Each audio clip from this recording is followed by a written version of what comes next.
खाला का घर नाई, शीश उतारे भूई धरे, तब पैठे घर माई. કે અહીં તો જે મસ્તક અર્પણ કરે ને એને જ અંદર પ્રવેશ મળે, એટલે માથું અર્પણ. અને મસ્તક જેવું પવિત્ર બીજું કઈ અર્પણ કરવા જેવું નથી. અને મસ્તકનો બીજો અર્થ છે કે તમારો અહંકાર છોડી દો.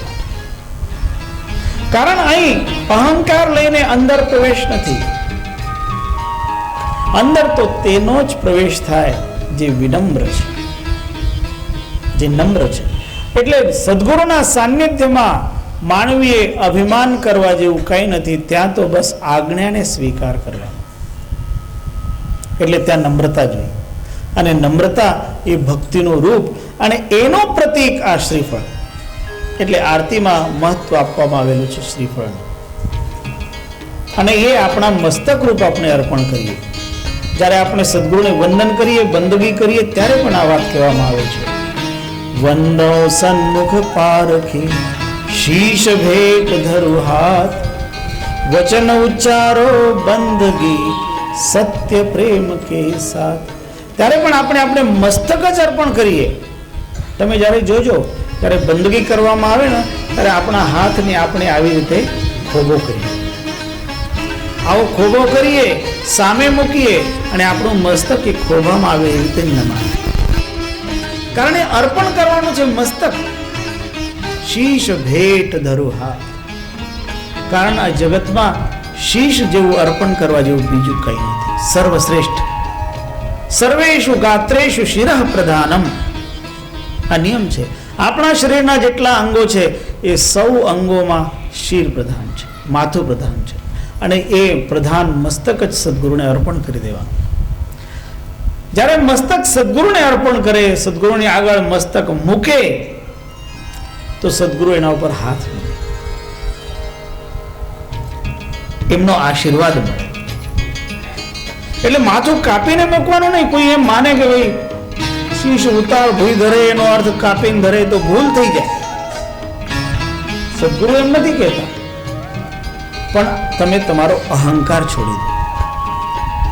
એટલે ખાસ કરીને નિરહંકારી બનવાનું. આરતી વિધિમાં પણ અહંકારનો ત્યાગ કરીને ગુરુદેવ આપણી ભક્તિ સ્વીકાર કરે એટલા માટે મસ્તક રૂપ શ્રીફળને અર્પણ કરવાનું છે.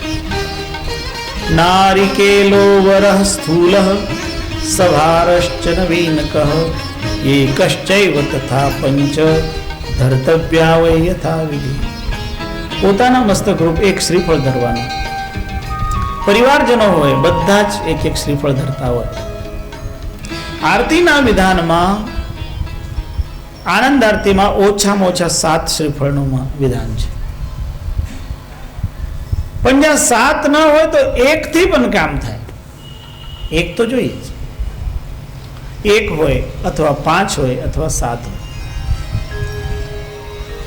શર્કરા ચ પવિત્રાહી શુક્લ વર્ણા તથૈવ ચ પાલાશ પત્ર પાત્રે સા ધર્તવ્યા પ્રમિતા શુભ.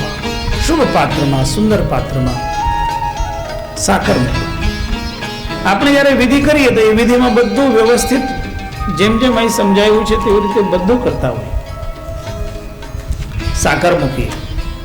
સ્થૂલ તાંબુલ પત્રાણી છિદ્રાદિ વિરહાની વિધાર્યાણી ચ તત્રૈવ પંચવિંશાધિકં શતમ. પછી સારા સારા નાગરવેલના પાન, તાંબુલ પત્ર નાગરવેલના પાન, એ નાગરવેલના પાન પણ ત્યાં ભેટમાં મૂકવામાં આવે. 125 પાન, 125, 25, 50, 125 એવી રીતે પાન મૂકવાના. એ પાનની પાછળ પણ એક વિજ્ઞાન છે. એક પાન બરીન કા હાટો હાટ બિકાય, એક પાન સદગુરુ કા સત્યલોક લે. કે પાનની મહિમા પણ એટલી છે. અને એના માટે આખું આ પાનનું એક વિશિષ્ટ શાસ્ત્ર છે. એ પાનની પરખ છે કે કયા પાન એમાં કઈ જગ્યા વાપરવાની. એ પાન ઉપર વિશિષ્ટ રેખાઓ પણ હોય છે, એ રેખાઓની પણ ઓળખ હોય છે. અહીં સુધી કે જે શ્રીફળ આપવામાં આવતું હોય એ શ્રીફળને કેવી રીતે માલુમ કરવાની એની પણ વિધિ છે, અને શ્રીફળને કેવી રીતે મોરવાનું એનું પણ વિધાન છે. અને એને મોરનારને જે શક્તિ આપવામાં આવતી હોય એને કડીહાર કહેવામાં આવતો હોય છે. આ એક ખાસ વિધાન છે, બધાને કરવાનો હક નથી બનતો. એ જેને એ વિધિ કરવાની સદગુરુએ પરમિશન આપી છે, પરવાનો આપ્યો છે, પ્રમાણપત્ર આપ્યું છે કે તમે આ કરી શકો, એ વિધાન તમને આપું છું, એ જ આ કરે.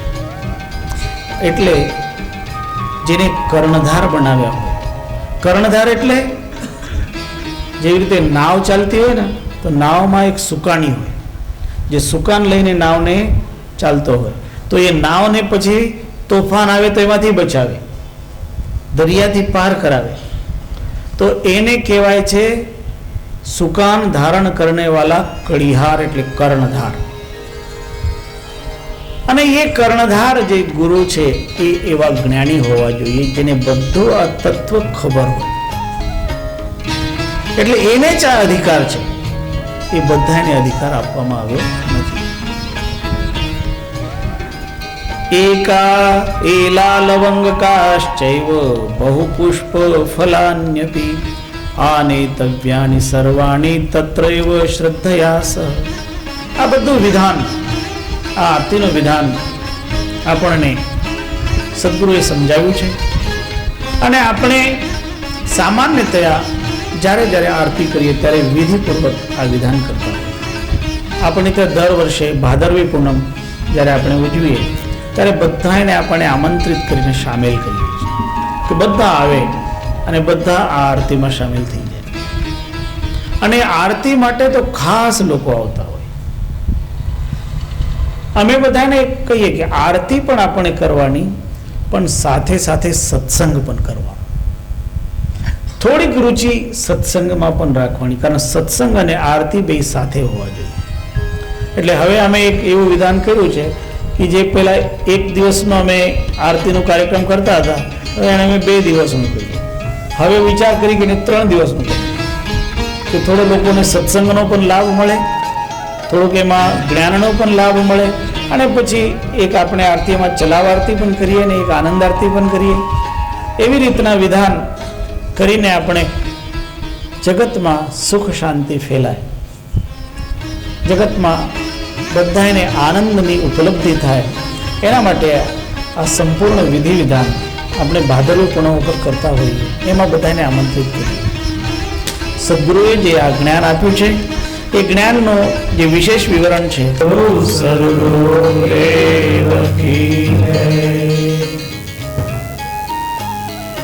દંડવત ગોવિંદ ગુરુ પ્રણવો અભજન સોય પહેલે ભય પ્રણામ તિન નમો જો આગે હો. બોલો સદગુરુ દેવ કી. શ્રીમદ બ્રહ્મ નિરૂપણમ જ્ઞાન યજ્ઞ. આ જ્ઞાન ગ્રંથમાં સદગુરુ કબીર ભગવાન સૌ પ્રથમ જ્ઞાન, પછી યોગ ધ્યાન, પછી ભક્તિ આરતી, પછી ફરીથી સહજ ધ્યાન, એવી રીતે જ્ઞાન અને ધ્યાન અને ભક્તિ અને ઉપાસના, આત્મકલ્યાણના બધા જ સાધનો ઉપર બહુ સહજ રીતે પ્રકાશ નાખે છે. અને એમનો જે પ્રકાશ આપણને પ્રાપ્ત થાય છે એનાથી આપણા જીવનના બધા જ 8 કમલ પ્રસ્ફુટિત થાય છે. સદગુરુએ 8 કમલોનું વર્ણન કર્યું છે. અષ્ટ કમલ દલ ચરખા ડોલે, 5 તત્વ ગુણ 3 ચગરિયા. આપણે બધા જ આ માનવ દેહ રૂપી ચાદર ઓઢીને બેઠા છે. અને આ માનવ દેહ રૂપી ચાદર આ પરમાત્માએ બહુ મોટી બક્ષિસ રૂપે આપણને આપી. જેમ સદગુરુ કબીર સાહેબ બહુ સ્પષ્ટ કહે, જ્ઞાન ગોદડીના અંતમાં સદગુરુના વચન છે, સાહેબ કબીર બકસ જબ દીના, સુર નર મુનિ સબ ગુદડી લીના. આ શરીર પરમાત્માની મોટામાં મોટી બક્ષિસ છે.